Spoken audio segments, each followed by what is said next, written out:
Reproductive health जो होती है ना, वो फीमेल्स को लेके पेरेंट्स को थोड़ा ज़्यादा कॉशियस रहना चाहिए, बिकॉज बहुत सारी चीज़ें फीमेल्स के साथ हो सकती हैं, क्योंकि उसके रिप्रोडक्टिव पार्ट में ना बहुत सारे ऑर्गन्स है जो अफेक्ट हो सकती हैं। वेरएज मेल में भी सभी को कॉशियस रहना चाहिए, पेरेंट्स को। तो उसमें भी कुछ कुछ मैं टिप्स बताऊंगा कि वहाँ पे क्या करें ताकि आगे चल के लाइफ में वो प्रॉब्लम ना आए कि आपको कंसीव करने में, मतलब मेल फैक्टर, हस्बैंड की तरफ से प्रॉब्लम हो रहा है कुछ, ठीक है।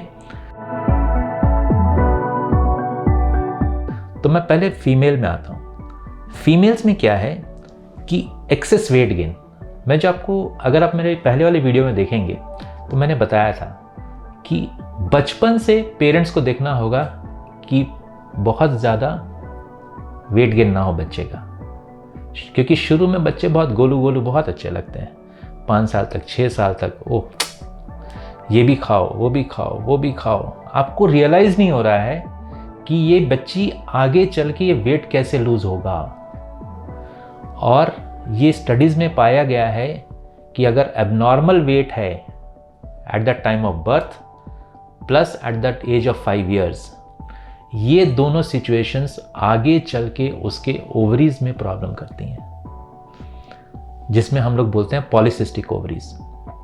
तो ये जो चीज़ है ना, ये आपको समझना होगा कि एक्सेस वेट गेन फीमेल्स में बहुत ज़्यादा ज़रूरी है कि वो ना हो। तो क्या खिला रहे हैं, दैट इज़ इम्पॉर्टेंट। कोई भी parent, as a matter of fact, if you say मेरे घर में, आपके घर में, किसी के भी घर में,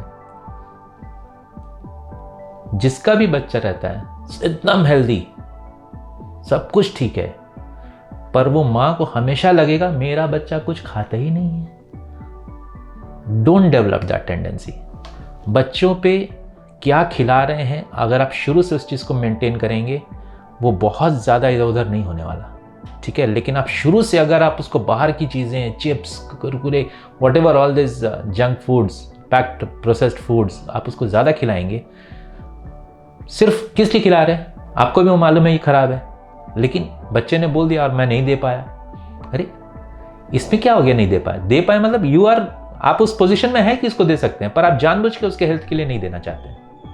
सोच ये होनी चाहिए, सोच ये नहीं होनी चाहिए मेरा बेटा बोला या मेरी बेटी बोली कैसे नहीं दें, एक ही तो बेटी है, एक ही तो बच्चा है। वो सिचुएशन से बच्चे को मत पालिए, बच्चे को दीजिए कि, और ये लाइफ में हमेशा ध्यान रखना है, हर चीज़ बहुत जल्दी बच्चे को अवेलेबल मत करा दीजिए। उसने मुंह खोला या खोली और उसके हाथ में वो चीज़, आई थिंक उससे खराब उसके लाइफ में कुछ नहीं हो सकता। आप उस बच्चे की लाइफ को आगे बहुत ही डिफिकल्ट बनाने वाले हैं, बिकॉज उसको आदत हो जाएगा कि एवरीथिंग बोला और मिला, और लाइफ आगे चल के कहाँ कब टर्न लेगी यू डोंट नो। तो इसीलिए खाने के मामले में बहुत इंपॉर्टेंट होता है कि आप उसका वेट ज़रूर चेक पे रखें, और ये दोनों के लिए, मेल पार्टनर के लिए, मतलब लड़का है उसके लिए भी, लड़की है उसके लिए भी। लड़कियों के लिए थोड़ा सा ज़्यादा कॉशियस इसलिए रहना चाहिए कि उसको ओवरऑल हेल्थ प्लस उसका रिप्रोडक्टिव हेल्थ, जो प्रजनन करने की क्षमता है, वो दोनों का अफेक्ट करता है। तो ये पहला चीज़ हो गया। दूसरा चीज़, अगर आपकी बेटी में 18 साल तक आपको लगा ठीक है टाइम से पीरियड्स हो गया, बट थोड़ा सा इरेगुलर है, कभी 2 महीने पे आता है, कभी 1 महीने 15 दिन में आ जाता है, कभी 3 महीने पे आता है, कीप अ चेक। एक बार आप डॉक्टर से मिल लीजिए, पर उसमें बहुत ज़्यादा ट्रीटमेंट हम लोग कुछ करते ही नहीं है, बिकॉज वो जो हार्मोनल इम्बैलेंस है ना बॉडी में, जब पीरियड शुरू होता है, जिसको हम लोग प्यूबर्टी बोलते हैं, और वहाँ से लेके 18 साल तक के एज में ना, तब तक हम लोग बहुत ज़्यादा कुछ दवाई देते नहीं हैं, बट हाँ कुछ टेस्ट करा लेते हैं ये देखने के लिए कि कुछ प्रॉब्लम्स हैं जो इस चीज़ को पहले पकड़ा जा सकता है, इसलिए हम वो कर लेते हैं कि चलो कुछ होता नहीं, पर मैक्सिमम नंबर ऑफ केसेस में कुछ नहीं रहता। It is just hormonal disturbance जो ये प्रॉब्लम कर सकती है, ठीक है। तो ये जो चीज़ है ये आपको ध्यान में रखना पड़ेगा कि अगर इर्रेगुलर पीरियड्स हो रहे हैं 18 के बाद भी रह रही है तो उसको जल्दी ट्रीट कराएं, ठीक है। वहाँ पे भी मैं आपको बताता हूँ, वहाँ भी दवाई की ज़्यादा ज़रूरत नहीं पड़ती, ठीक है। पर अगर दवाई की ज़रूरत पड़ रही है and you are confident with your doctor, ज़रूर आप उस चीज़ को फॉलो कीजिए। तो जो ट्रीटमेंट है ना, इर्रेगुलर मेंसेस टाइम पे नहीं हो रही या जल्दी हो जा रही या लेट से हो रहा है, तो उस चीज़ को ट्रीटमेंट कराइए। तो पहले मैंने बोला वज़न कंट्रोल कीजिएगा, दूसरा मैंने बोला आपको कि वे इर्रेगुलर मेंसेस को ट्रीट करना है। अब जैसे जैसे लड़की का एज बढ़ रहा है, आपको लगा इसके फेस पे कुछ बाल आ रहे हैं, वेट बहुत ज़्यादा है या वेट कम भी रहा तो फेस पे बाल आ रहे हैं, खासकर अपर लिप्स पे आ रहे हैं, यहाँ पे आ रही है, यहाँ थोड़ा ज़्यादा बाल आ रहा है, आपको तुरंत सावधान हो जाना चाहिए। बी ऑन एन मतलब it's a red flag sign. तो आप उस बच्चे को ज़रूर ले जाके डॉक्टर को दिखाइए कि ऐसा क्यों हो रहा है, बिकॉज ये अपने आप में ओवरी के कुछ डिसऑर्डर्स होती हैं जो प्रॉब्लम कर सकती है आगे चल के, या फिर शायद प्रॉब्लम करना शुरू कर दिया है उसने, तभी ये प्रॉब्लम दिख रही हैं जो बाल आ रही है एक्सेस।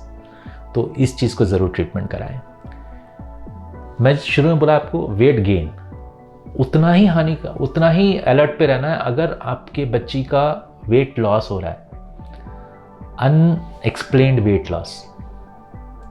ऐसा नहीं है, अगर खा रही है अच्छे से, एवरीथिंग इज़ फाइन, वर्कआउट काफ़ी करती है, शी इज़ गुड इनफ, दौड़ती है, वॉट एवर वर्कआउट, मतलब मेरा कहने का मतलब कि इट इज़ एक्सप्लेनेबल कि क्यों इसका वेट कम हो रहा है।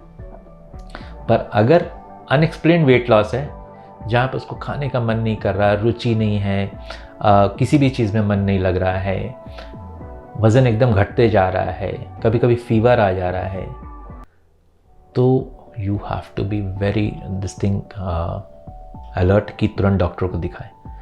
डोंट बी वेरी हैप्पी कि अनएक्सप्लेन्ड वेट लॉस हो रहा है। मैं फिर से भी बोल रहा हूँ, अनएक्सप्लेन्ड वेट लॉस मतलब हुआ आपको समझ में नहीं आ रहा है इसको वेट क्यों कम हो रहा है, ठीक है। भूख भी कम होने लग गई, भूख लगना कम हो गया है, वेट लॉस हो रहा है, कभी कभी फीवर आ रहा है, और कोई कारण ही आपको नहीं दिख रहा कि क्यों इसको भूख नहीं लग रहा या क्यों ये वेट लॉस हो रहा है। सबसे डेंजरस चीज़ इसमें हो सकती है वो है टीबी। टीबी बहुत से लोगों को ये लगता है कि टीबी मतलब खांसी, बलगम में थूक में या खून आना, तब वो टीबी नहीं। टीबी बहुत साफ आज से नहीं है, बहुत पहले से है, लोगों में अवेयरनेस नहीं है।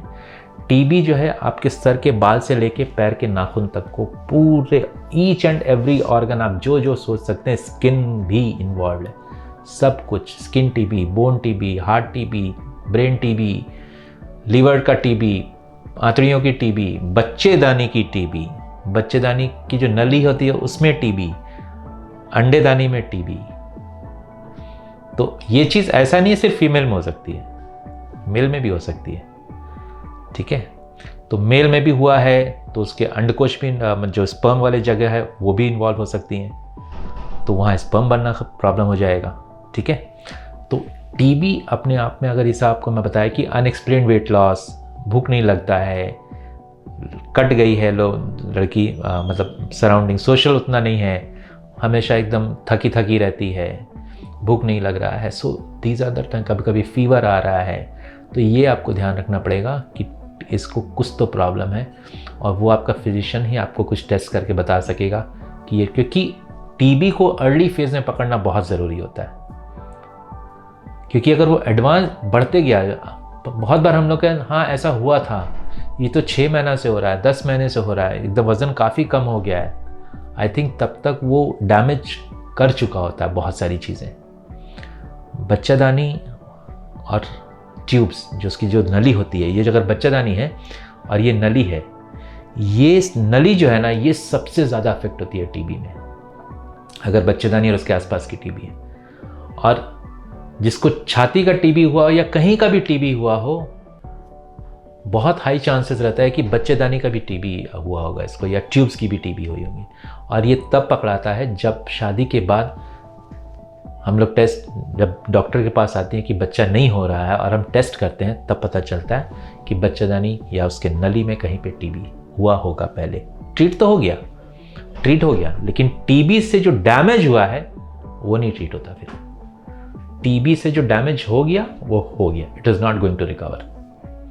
ठीक है, सो उस डैमेज को प्रिवेंट करने के लिए मैं ये बता रहा था कि आपको जैसे ही आपको लगा कि नहीं, जैसे मतलब 2 दिन में 4 दिन में नहीं होता ये चीज़, वो तो किसी के साथ भी हो सकता है। हमको 3 दिन भूख नहीं लगा, आपको लगने लगे तो दैट इज़ ओके।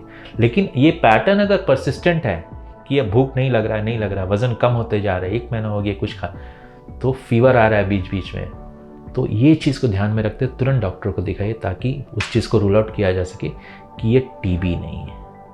तो ये कुछ कुछ चीज़ें हैं जो आपको बहुत सावधानी से बच्चों पे ध्यान रखना पड़ता है। और अगर आप एडल्ट, तो आपको खुद समझना चाहिए कि अगर मेरे साथ ऐसा हो रहा है, I must contact a doctor कि इसमें ऐसा क्यों हो रहा है। तो उस चीज़ को आप आगे चल के इनफर्टिलिटी ना हो उसको शायद प्रिवेंट कर पाएंगे। तो keep watching my video, I will get in touch with in next video.